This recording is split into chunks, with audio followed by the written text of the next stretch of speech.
कैसे हैं आप लोग। चलिए आज शुरू करने जा रहे हैं। एक बहुत अच्छी प्रॉब्लम है एसएचएम टॉपिक की, सिंपल हार्मोनिक मोशन की। तो इस प्रॉब्लम में क्या है कि आपके पास एक डिस्क दी हुई है, मास एम रेडियस आर की। एक डिस्क दी हुई है, इसके सेंटर पे एक एक्सल लगा हुआ है। जैसे मैं यहाँ दिखा दूँ, ये रेड कलर से एक्सल है। एक्सल पे एक ideal spring having force constant के को अटैच कर दिया गया है। डिस्क एक स्मूथ होरिजेंटल सरफेस रखी हुई है। ठीक है, तो आपसे क्वेश्चन कहा है find time period of small oscillation, time period of small oscillation, small oscillations, ये पूछा गया है। अब अगर मैं इस डिस्क को थोड़ा सा रिप्लेस करके छोड़ दूं, अगर डिस्क का सेंटर ऑफ मास अगर मैं आपको दिखाऊं यहाँ पर कुछ ऐसे, थोड़ा सा सेंटर ऑफ मास आगे ले जाऊं तो कुछ इस टाइप से ये डायग्राम आपके सामने हो जाएगा। कुछ ऐसे सेंटर ऑफ मास थोड़ा सा आगे आ गया, ये एक्स डिस्टेंस। डिस्क का सेंटर ऑफ मास एक्स आ गया तो स्प्रिंग भी इस केस में एक्स ही इलोंगेट होगी। ठीक है, अब क्योंकि स्मूथ होरिजेंटल सरफेस है तो डिस्क का सेंटर ऑफ मास सिर्फ आगे ऐसे जाएगा और पीछे लौटेगा। डिस्क में कोई भी रोटेशन नहीं आएगा क्योंकि इस डिस्क में कोई भी ऐसा फोर्स नहीं लग रहा है जो इसको टॉर्क दे सके सेंटर ऑफ मास के अबाउट। अगर मैं फोर्सेस की बात करूँ तो आप देख सकते हैं इसमें एक mg लगेगा जो सेंटर ऑफ मास से गुजरेगा, नॉर्मल रिएक्शन लगेगा सेंटर ऑफ मास से पास होगा, और डिस्क स्प्रिंग का एक फोर्स के एक्स भी लगेगा जो सेंटर ऑफ मास से पास होगा। कोई ऐसा फोर्स ही नहीं। अगर नीचे रफ होता तो शायद इसको टॉर्क दे पाता, डिस्क में कोई एंगुलर वेलोसिटी आती, इसमें कोई एंगुलर वेलोसिटी नहीं आएगी। तो डिस्क का ये केस जो होगा जस्ट लाइक कुछ ऐसा हम ट्रीट कर सकते हैं। एम मास की अटैच जो बॉडी हो तो उसका जो एसएचएम का टाइम पीरियड होगा सेम टाइम पीरियड ही आने वाला है इस टाइप से। तो at an instant of time इस प्रॉब्लम को ऐसे चेंज किया जा सकता है। तो किसी इंस्टेंट ऑफ टाइम अगर डिस्क एक्स डिस्प्लेस है, centre of mass x displace है, तो स्प्रिंग भी एक्स ही खींची है। तो इस समय इसका नेट फोर्स जो लिखा जाएगा माइनस का के एक्स लिखा जाएगा। नेट फोर्स को मैं एम ए कह सकता हूँ माइनस का के एक्स। तो ए आपके पास आ जाएगा माइनस का के बाई एम इंटू एक्स। और आप देखें यहाँ से प्रूफ हो जाता है एस एच एम है A equal to minus omega square X से वेरीफाई करते हैं, इसको कंपेयर करते हैं, एस एच एम प्रूफ हो जाता है इसका। और ओमेगा स्क्वायर इसका जो टाइम आ जाएगा एंगुलर वेलोसिटी स्क्वायर के बाई एम। तो यहाँ से सॉल्व करते हैं, ओमेगा आ जाएगा रूट के बाई एम जो कि 2 पाई/टी के इक्वल होता है। तो time period of small oscillations आपके पास आ जाएंगे 2 पाई/√mi के। तो ये सिंपली टाइम पीरियड वही आ गया जो स्प्रिंग ब्लॉक सिस्टम का आता था। यानी इसके डिस होने से कोई फर्क नहीं पड़ा, एक ब्लॉक सिस्टम की तरह भी हम इस प्रॉब्लम को कर सकते थे। अब बात करते हैं इसको अगर मैं एनर्जी मेथड से भी सॉल्व करता तो इस इंस्टेंट ऑफ टाइम पर मतलब एक्स डिस्प्लेसमेंट पर देखें तो इसके सेंटर ऑफ मास के पास या तो वी वेलोसिटी जाते समय होती या लौट के आते समय वी स्पीड होती। ओमेगा जैसी कोई चीज़ इसके पास होती नहीं क्योंकि कोई टॉर्क जनरेट हुआ नहीं था। ठीक है, तो अगर मैं यहाँ पे एनर्जी लिखूँ इसकी एक्स डिस्प्लेसमेंट पर तो एनर्जी टोटल ई, इसका मैं मेथड 2 बता रहा हूँ। मेथड 2 में अगर देखो तो एनर्जी जो आएगी हो जाएगी डिस्क की हाफ एम वी स्क्वायर, सिर्फ सेंटर ऑफ मास चल रहा है, रोटेट कर नहीं रही है, प्लस स्प्रिंग एनर्जी हो जाएगी हाफ के एक्स स्क्वायर। बस ये टोटल एनर्जी इंटरमीडिएट स्टेट पे आ गई, इसको हम डिफ्रेंशिएट कर देते हैं। तो अगर मैं इसको डिफ्रेंशिएट करूँ तो ई की वैल्यू डी/dt equal to half M into 2v dv/dt plus half K 2x into dx/dt। 2 cancel out, 2 cancel out, dy/dt 0, m velocity acceleration plus K x velocity, dx/dt velocity, dy/dt acceleration हो जाएगा। ठीक है, एक we cancel कर दीजिए। तो यहाँ से आप देखेंगे दिस इम्प्लाइज दैट, इधर आप देख सकते हैं m a equal to minus k x हो जाएगा। ए की value minus k by m into x, same चीज़ प्रूफ हो एस एच एम, और यहीं से टाइम पीरियड फिर से निकल आएगा टी इज को 2 पाई रूट m/k। तो ये आपके पास एक प्रॉब्लम सॉल्व हो जाएगी, राइट। तो ये तो एक प्रॉब्लम था। अब इसका एक केस 2 बताते हैं। ये हमारा केस 1 था, पहला केस, जब आपको डिस्क एक स्मूथ सरफेस पे दिया था। अगर आपको रफ सरफेस दिया हो तब क्या होगा, केस 2। अगर सरफेस आपका रफ होता तब क्या होता, case 2, rough surface, rough surface. अगर ये रफ सरफेस होता तो डिस्क प्योर रोल करके जा रही होती, इस टाइप से देखेंगे। कुछ मैंने ऐसा बना दिया, और ये डिस्क है। मान लेते यहाँ पर डिस्क का पहले सेंटर रहा होगा, और ये एक्स यहाँ से डिस्प्लेस हुई होगी। तो एक्स डिस्प्लेसमेंट पर रिंग स्प्रिंग एक्स एलोंगेटेड है। इसके साथ साथ इस समय अगर इसके पास वी वेलोसिटी है और ये रफ वी जो है सफिशिएंट है, यानी डिस्क स्लिप नहीं कर रही है, सफिशिएंट रफ है, तो वी वेलोसिटी हो, इसके साथ साथ ये घूम भी रहा होगा, ऐसे रोटेट भी कर रहा हो, ओमेगा से डिस्क रोटेट भी कर रही है अबाउट द सेंटर ऑफ मास। तो इसको हम एनर्जी मेथड से कर सकते हैं। तो इस समय इसके पास टोटल एनर्जी जो आएगी, if the surface is rough, sufficient rough,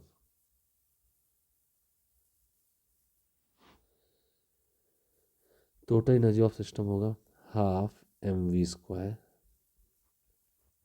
plus half I omega square. जिसके पास इसमें रोटेशन भी है तो half I omega square plus half के एक्स स्क्वायर। अब क्योंकि ये सेंटर ऑफ मास के अबाउट रोटेट करे तो जिसका आई होगा सेंटर ऑफ मास के अबाउट mr² इसकी रेडियस mr²/2।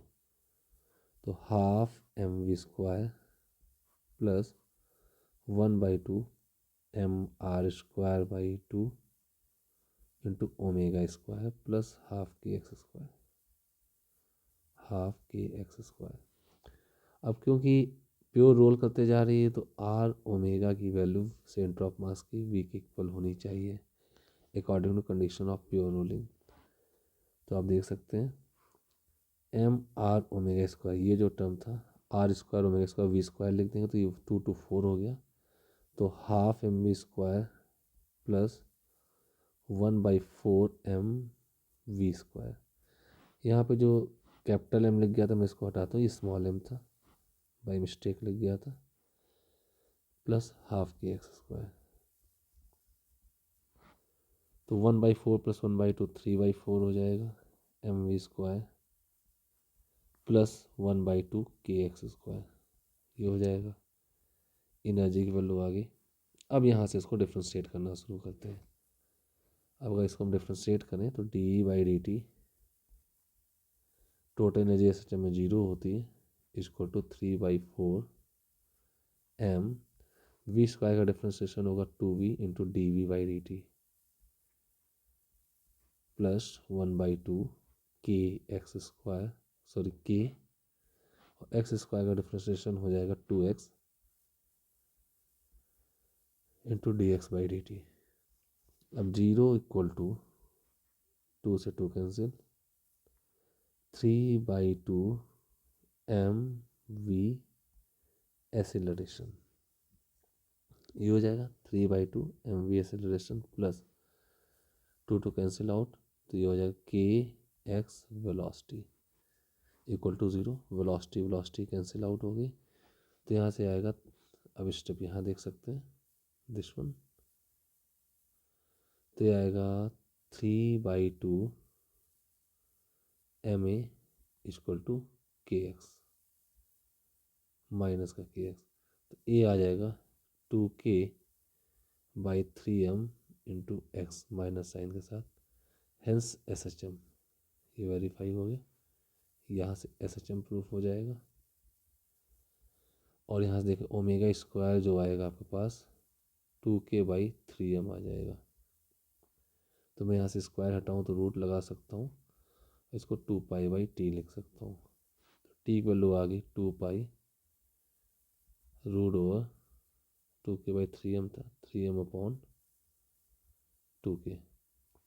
तो डिस होगी और इसमें उसके सेंटर पे बंधी होगी, ठीक है। तो एक केस हो जाता है।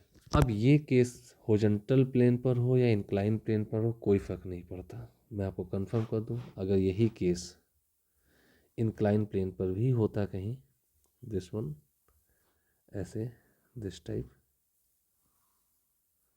अगर ये केस इंक्लाइन प्लेन में भी कहीं होता तो भी कोई फ़र्क नहीं पड़ता। इस टाइप से एक इंक्लाइन प्लेन होता, यहाँ पर अगर मैं डिस्क को छोड़ता सेंटर में कनेक्ट करके तो भी कोई फ़र्क नहीं पड़ता, सेम आंसर आता है यहाँ पर। ठीक है, मास m, रेडियस r की थी, k फोर्स कांस्टेंट, ये आंसर थीटा से इंडिपेंडेंट होता। इसका आंसर भी यही आता t इक्वल टू, अगर ये रफ होता तो पहले मैं स्मूथ लिख दूँ, स्मूथ के लिए और रफ के लिए, दोनों के लिए सेम आंसर होंगे, स्मूथ और रफ के लिए। स्मूथ के लिए टी को 2π√m/k ही होता, और रफ होता अगर ये तो इसका टाइम पीरियड होता टी को 2π√3m/2k, जैसे ऊपर दोनों जो रिजल्ट आए थे, दिस वन। एक इसका तीसरी कैटेगरी आती है प्रॉब्लम की, और ये थीटा इंडिपेंडेंट है, तो ध्यान दीजिएगा, it is independent of theta, independent of theta of incline plane. Note, important note है, ध्यान रखिएगा। Now the next is case 2, case 3। Case 3 कुछ ऐसा होगा, जहाँ ध्यान रखें, बहुत इंपॉर्टेंट है। आपके पास एक डिस्क दी होगी इस टाइप से, और एक स्प्रिंग दी जाएगी आपको। स्प्रिंग कुछ अलग तरीके से कनेक्टेड होगी। स्प्रिंग का जो एंड होगा वायर जैसा, वो यहाँ पर ऐसे कनेक्टेड होगा, और स्प्रिंग का एक एंड यहाँ पर होगा और दूसरा डिस्क से था, और ये स्मूथ प्लेन पर है। स्मूथ क्या, रफ ले लेता हूँ इसको मैं, रफ, सफिशेंट रफ है। मास m, रेडियस r की एक ये डिस्क है, रेडियस r की disc, k force constant of the spring है। अब इसमें भी टाइम पीरियड आपको निकालना है, SHM शो करना है स्मॉल डिस्प्लेसमेंट के लिए। जरा डायग्राम देखें, अगर इसका सेंटर पॉइंट ये O है, अगर मैं सेंटर ऑफ डिस्क को थोड़ा सा डिस्प्लेस करूँ तो हमारे पास क्या डायग्राम आने वाला है, ज़रा ध्यान से देखिएगा।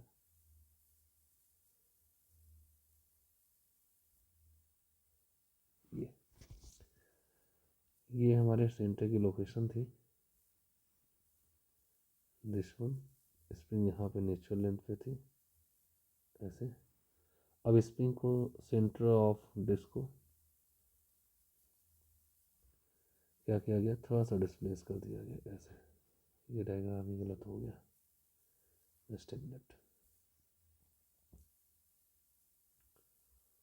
थोड़ा सा ऐसे कर दिया गया इस टाइप से ऐसे। ये आपका पार्ट बेस है। अगर ये सेंटर, अब नई लोकेशन ये है, तो ये यहाँ से एक्स सेंटर आगे डिस्प्लेस हुआ है, तो इस केस में स्प्रिंग में इलोंगेशन इन स्प्रिंग क्या होगा, इलोंगेशन इन स्प्रिंग, इलोंगेशन इन स्प्रिंग होगा 2x। जैसे ये क्या है कि अगर x तो इसमें खींचेगी खींचेगी इलोंगेट होगी, इसके साथ साथ x इसमें वाइंड भी हुई होगी, जैसे यहाँ से लेके ऐसे कुछ ऐसे चला हो तो ये वाइंड भी होगा और डिस्टेंस भी आगे बढ़ा होगा। जैसे आपने पढ़ा होगा कि अगर सेंटर ऑफ मास का डिस्प्लेसमेंट x है, प्योर रोल करते कोई जा रहा है, तो टॉप पॉइंट का डिस्प्लेसमेंट 2x होता है। सेंटर की वेलोसिटी v होती है, टॉप पॉइंट की velocity v plus r omega करके 2v हो जाती है। वैसे ही यहाँ पे अगर centre of mass x move किया है तो स्प्रिंग में इलोंगेशन 2x आएगा। ये बहुत ही इंपॉर्टेंट पॉइंट है यहाँ पर। और इस इंस्टेंट पे अगर मैं मान लूँ centre of mass v velocity से जा रहा है, ये ओमेगा से रिवॉल्व भी कर रही है, ठीक है, रोटेट भी कर रही है, तो इस समय सिस्टम की टोटल एनर्जी क्या लिखी जाएगी, हाफ m v², डिस्क की translational, half i omega square disc rotational plus half k into 2x का होल स्क्वायर। और सेंटर ऑफ मास x खींचा है तो स्प्रिंग 2x एलोंगेट होगी। ये एक बेसिक डिफरेंस आ जाता है ऊपर वाले क्वेश्चंस में इस पर। अगर ये सेंटर ऑफ मास से लगी होती स्प्रिंग, ये देखिए, तो यहाँ पर मैंने देखा था ये तो एनर्जी सेम लिखी थी और यहाँ पे हाफ के एक्स स्क्वायर लिखा था। यहाँ पे एक्स ना हो, यहाँ पे एक्स है कि वो सेंटर से स्प्रिंग लगी है, और स्प्रिंग जब साइड वाइज लगी हुई तो ये 2x आ जाएगा। और इन दोनों टर्म का सम जो था हम सॉल्व करो, ये रिजल्ट सीधे यूज कर लेते डायरेक्टली 3/4 mv स्क्वायर। तो ये आपके पास आ जाएगा 3/4 इन दोनों का सम mv स्क्वायर, क्योंकि डीसी लेके चल रहा हूँ, प्लस 2x का होल स्क्वायर हो जाएगा 4x स्क्वायर, तो ये हो जाएगा 2kx स्क्वायर, जो हाफ के एक्स स्क्वायर था 2kx स्क्वायर हो जाएगा। ये एनर्जी हो गई। डिफ्रेंशिएट करते हैं, डी बाई डी टी कितना हो जाएगा 3/4 mv स्क्वायर का 2v into dv/dt plus 2k into x square का 2x इंटू dx/dt। डी/dt हो गया 0, यहाँ पास आ जाएगा ये 2 cancel out, 3/2 m velocity dv/dt acceleration हो जाएगा ये term, plus 4k x into dx/dt velocity हो जाएगा। ये वेलोसिटी भी 0 भेज दीजिए, तो यहाँ से आ जाएगा 3/2 ma इक्वल टू -4kx। ये आ जाएगा -8k/3m इंटू एक्स। ये एक्सेलरेशन आ चुका है। और ये यहाँ के बाद इधर देख लेते हैं, ये SHM की जनरल कंडीशन हो गई है। ए इक्वल टू -ω² x से कंपेयर कर दिया जाए तो ω² आपके पास जो आएगा वो 8k/3m आ जाएगा। तो ओमेगा आ गया √8k/3m, और ओमेगा होता है 2π/t। तो t यहाँ टाइम पीरियड ऑफ ऑसिलेशन आ जाएगा 2π√8k/3m सॉरी 3m/8k। और ये प्रॉब्लम आपकी सॉल्व हो जाएगी 3m/8k। ये टाइम पीरियड ऑफ ऑसिलेशन आ जाएगा। वेरी इंपॉर्टेंट प्रॉब्लम है ये, वेरी इंपॉर्टेंट प्रॉब्लम है, आपको पता होनी चाहिए। ठीक है। और ये आंसर भी आपका एंगल यानी कि इंक्लाइन प्लेन में ले आएगा, तो ये भी इंक्लाइन प्लेन के थीटा से इंडिपेंडेंट होगा। मैं शॉर्ट में दिखा दे रहा हूँ। इस टाइप से अगर आप बनाएं और ऐसे कोई डिश लगा दें तो ये इसका टाइम पीरियड भी यही आने वाला है अगर सफिशिएंट रफ सरफेस है, तो ये डिस्टेंस से इंडिपेंडेंट आंसर होता है। ठीक है, बहुत अच्छी प्रॉब्लम थी। ऐसे SHM के मैं भी को और भी कई प्रॉब्लम पोस्ट करने जा रहा हूँ, तो प्लीज़ कमेंट जरूर करें आप मेरे इस सोल्यूशन से कुछ सीख पाए हैं या नहीं सीख पाए हैं। तो मैंने 3 डिफरेंट केस आपको दिखा दिए हैं और एक बहुत अच्छी प्रॉब्लम में से एक है ये SHM की। Okay, thanks for watching, keep on hard working and stay tune with me. बहुत से क्वेश्चंस अच्छे पोस्ट करने वाला हूँ मेंस एग्जाम के पहले तक। Okay, thank you.